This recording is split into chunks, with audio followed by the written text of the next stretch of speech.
are freaking 71, son. Look at this. That is a big wheel.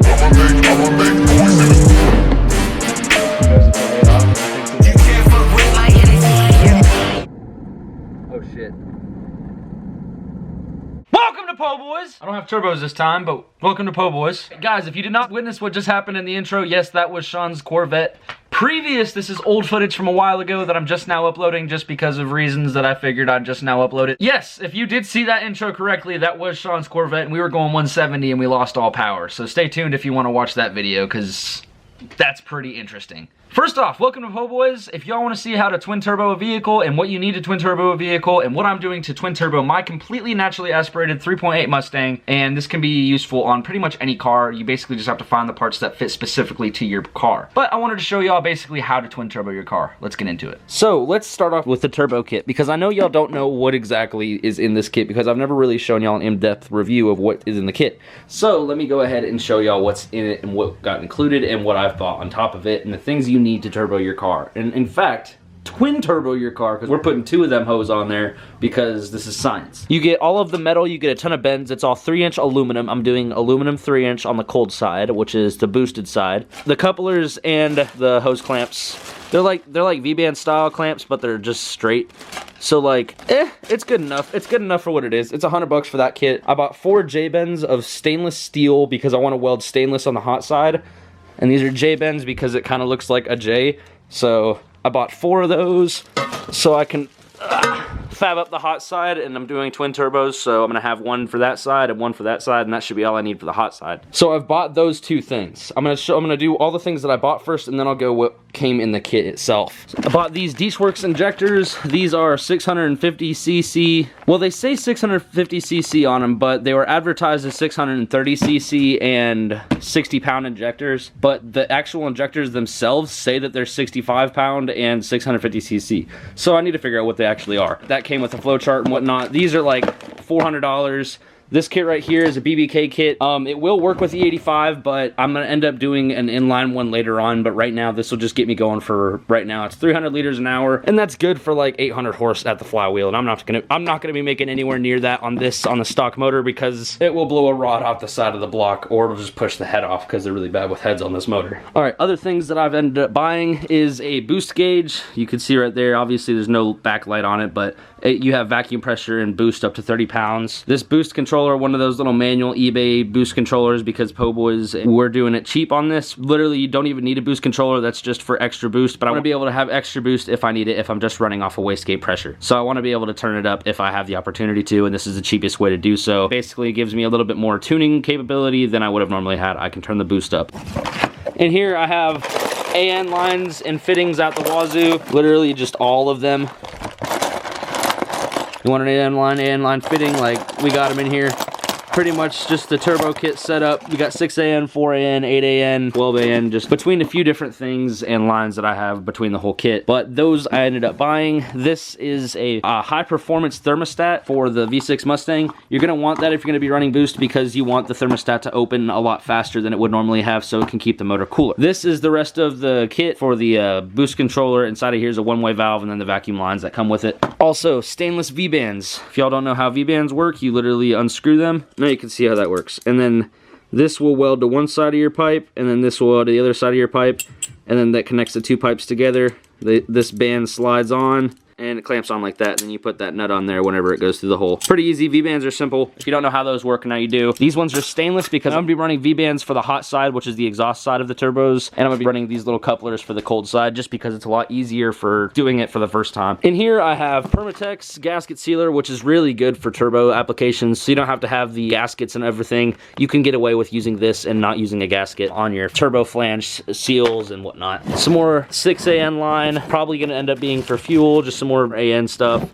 An oil pump, an upgraded oil pump. This thing is going to be pretty useful. The gears are down there, but definitely useful for the oil pump. That thing is high flow and it's also going to stay together, and replacing that before I put the car back on just because safety reasons. All right, so I'm going to need the SCT BA3000 MAF, which is an SCT product. That way I can run boost without the MAF pegging, which basically means like the MAF metering. It can't read a certain voltage high or low, and it can figure out what the boost level is, so you won't have to get a boost gauge and figure out how to wire it into the ECU. You could just run a MAF, but you need to get a MAF that can read the tolerances of 0 boost to a lot of boost and vacuum pressure below boost. That SCT MAF is on the way, and then we will be able to tune the car correctly with the SCT X4 tuner that I sent back to SCT, and they're getting it flashed, and then after that I'll be able to get it tuned. All right, so that ends pretty much the things that I've bought for the kit, and in that I've spent probably about $1,200 to $1,500 in just parts on top of everything else. It actually scratched that, I forgot about the SCT and tuning. With tuning and everything, I'm probably going to end up spending about $2,500 of my own money. Here is where the fun comes in. This is the turbo kit that I got, and I bought this for $400. The guy was asking $800, and I was like, hey man, I got $400 and I'll be there tomorrow.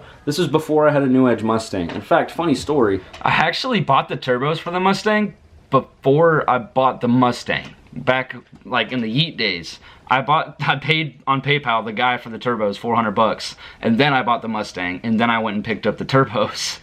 That's the reason why I have New Edge Mustangs, is because I found that twin turbo kit for $400. So it was for a 3.8 New Edge Mustang, and that's why I have a 3.8 New Edge Mustang. So if you ever wanted to know what inspired me to get one, it was the turbo kit I found on Facebook Marketplace for $400. It's like a $5,000 kit with everything brand new. If I were to go to the store and pay shelf price for everything, I'd spend $5,000. So it was a really good deal, and I mean the car was cheap too. So I mean $1,000 into it, and I had a car and a twin turbo kit for it. But now, since that car is going to be full-on drag LS dedicated car with a big turbo, since that car is going to be full dedicated drag car with a big turbo, we're going to go ahead and V6 twin turbo the drift car, because the drift car is just a better platform. All right, so go right here, and we have the hot side of the turbo, and I took the turbos apart real quick so I could show y'all basically what's going on with them. This is an 82 AR T3 flange, and that's for the side, which is a 60mm wheel. On this turbo, you can see right here, there's 4 inlet ports, and they are all 4AN. But this right here is the water lines to cool it, and these right here is the oil feed and drain. The turbo has to sit like this in orientation. However, you can spin the whole housing around in itself. These are a 2-inch outlet and a 4-inch inlet. However, these intake wheels are freaking 71, son.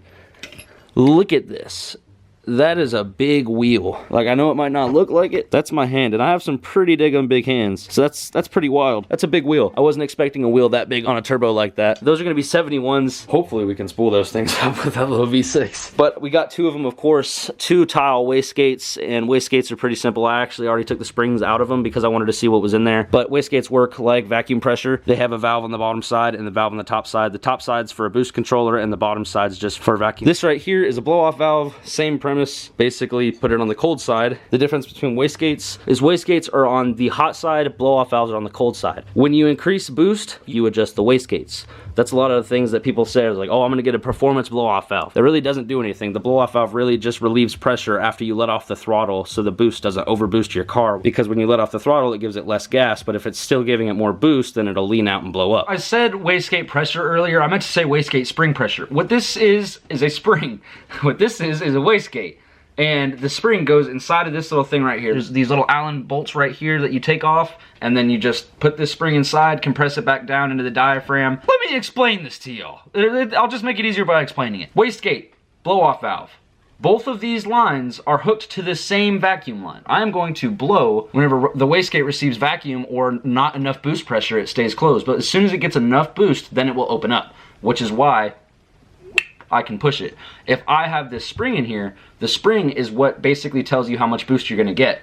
With the boost controller, I'll show you later on in the series, but basically the boost controller tricks these to thinking that there's not as much boost coming into it, so that way the wastegates stay closed, therefore giving you more boost because it can spool the turbos more. So that's how a wastegate works. The blow-off valve is completely opposite. It's wired into a vacuum nipple on your intake. I'm gonna blow into it.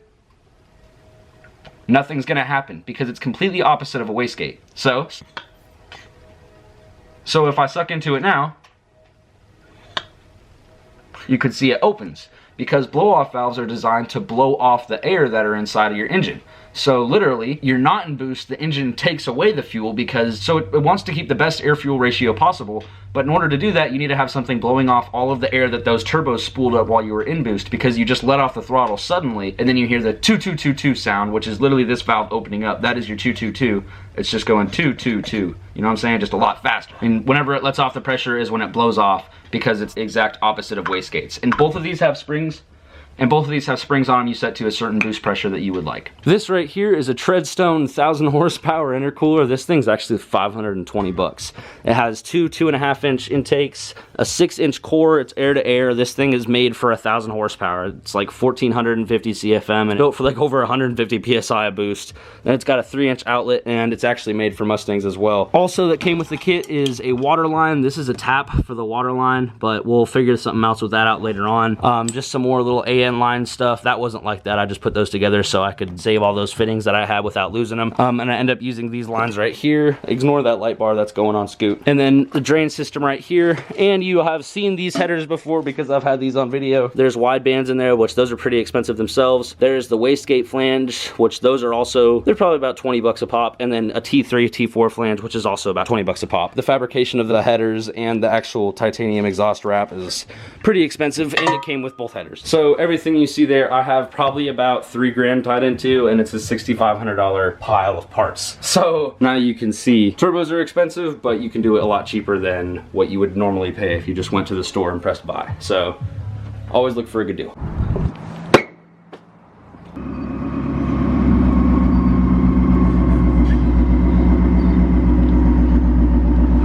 That's it right there. And now we proceed forward to how I took off the throwout bearing, because a lot of y'all asked how I took off the throwout bearing via welding it. So this is how I did it with Zorby's car. I had to do it again on his, and it was super easy. This is the process of how you do that. All right, we got that dual wielding action. What's up? Dual wielding action, both cameras. All right. All right, welcome to Po Boys. Daniel's car. It's weird, there's two cameras. I don't know what to say. Yeah. All right, I'm gonna post this on my story, and I'm gonna post a picture on the internet too. Hang on, wait, let me flip them up. I missed completely.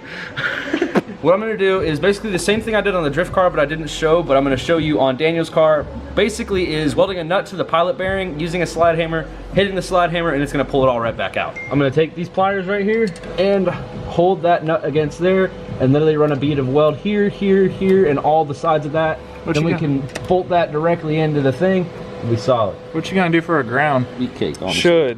Should. Keyword. Should. Yeah, this is what made my car have to hang up for a day. Really? Same exact thing. You couldn't get the bushing out? Well, mine's a bearing, but I couldn't get it out. Oh. It broke apart in like 3 different places. Everything broke in a few different places on my car. All right, so it's kind of hard to see, but there's a lot more exposed metal on that side, and that's the side we're gonna be welding. Nice. So that way we get good connection. You know what you're doing, Po? Your battery's not connected, correct? No, there's no battery in the car. All right, no. I'm gonna just stand here so that way yeah, it'll be good. I don't get the flash in my face. If you need some, let me know. And this was left on grind yet again. You know what? We're just gonna use one camera.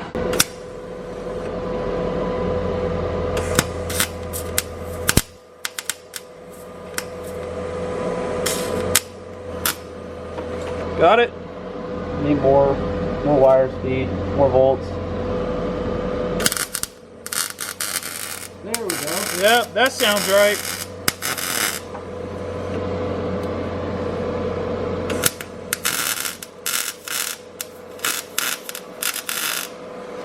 Make sure you don't weld my crank. That would be bad. Yeah, a little bit. I think that should be good. I don't think it's gonna take a whole lot. Give me that slide hammer. Oh, so you're gonna hammer it out? Gotta finish the job. All right, I'll let you have dibs. Just careful with the bottle behind you. Get that thing in there. All right. You want it? Ready? Yeah, just don't hit me. It's gonna come out. I'm not gonna hit you. That's it. That is it. Wow, that was easy. See that right there, son? That was cake. Here, let's get in the light. Let me see your welds. They didn't look good. All I had to have was penetration. Oh yeah, I know. Just something to touch it. Well, sweet. Cool. Didn't even have to get too much. Just got it in there, got it out. You could see it was broken. There it is. Let this cool down and we can take that off later. I was bored and someone said something about brooms standing up, but they always stand up, so I just stood it up.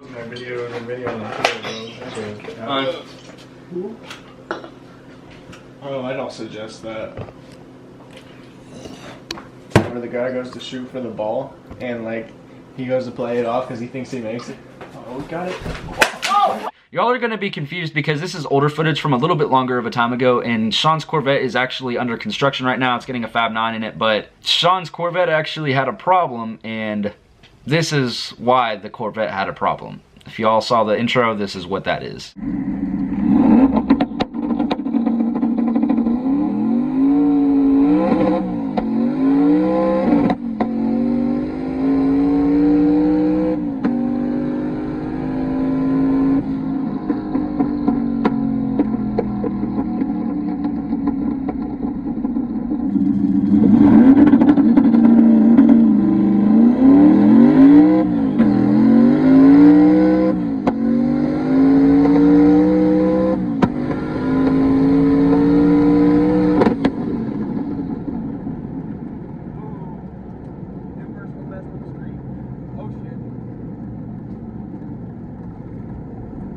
Oh shit.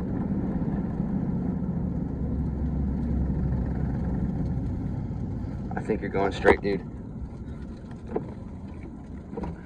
The windows are down. Pull right, pull right. I saw oil pressure drop, so I just fucking shut it off.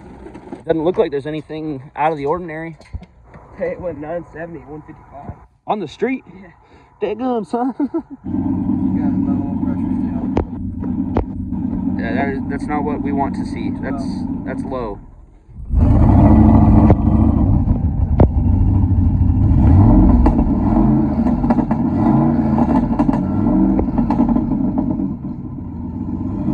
At idle, it just drops. So we're parking into a sore spot right now.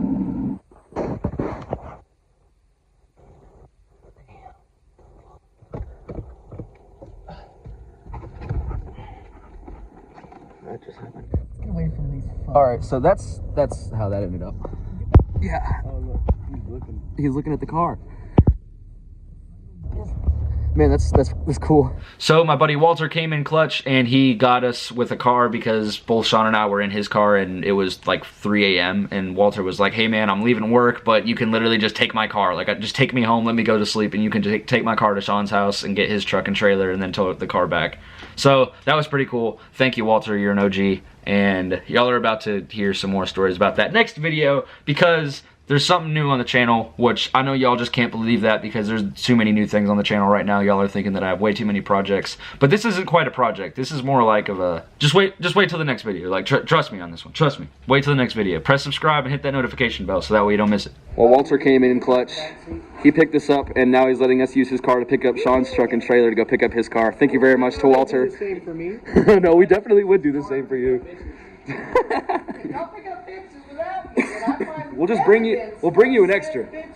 I'm gonna be pissed. Alright, so we finally got back to the car, and luckily the cops weren't there and the car wasn't towed, so that was a win on that part. We're gonna go pick it up, slap it on a trailer, and from there we can diagnose what happened. There it is. It's still there, luckily. Luckily, when we left there was 2 police officers there, and when we're back it's just us now. Thank God. So we're doing good, luckily. Alright, well, it's time to put this thing on the trailer.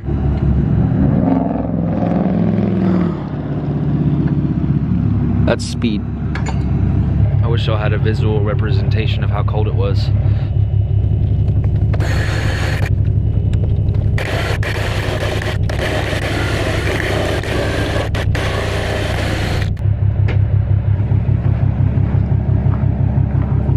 What you doing back there? Playing Jungle Jam with your Corvette.